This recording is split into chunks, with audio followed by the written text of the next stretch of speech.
In the small coastal town of Beacon's Edge, where the sea meets the sky, lived Sarah, a fisherman's widow.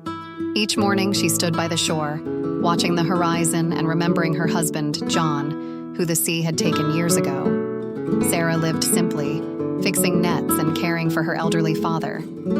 People in town admired her strength and how she found comfort in the small chapel on the cliffs. One stormy evening, as dark clouds rolled in, Sarah saw a small boat fighting against big waves.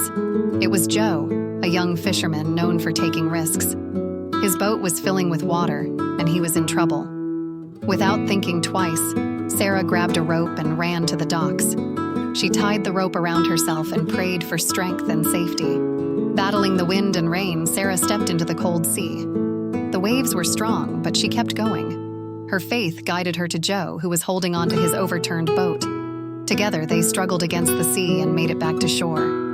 The people from town rushed to help pull them in. Once safe, Joe thanked Sarah, his eyes full of thanks.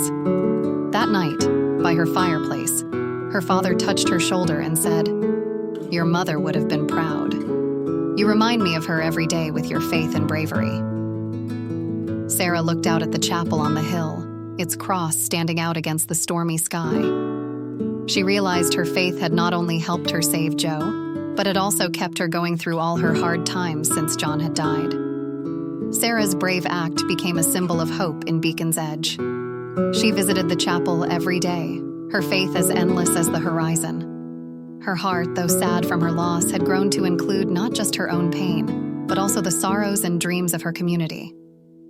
She understood that faith was more than just believing. It was about doing. It was stepping into the storm, knowing she wasn't alone. Watching the sunset over the sea, Sarah felt deep peace, trusting that her faith would help her through any storm.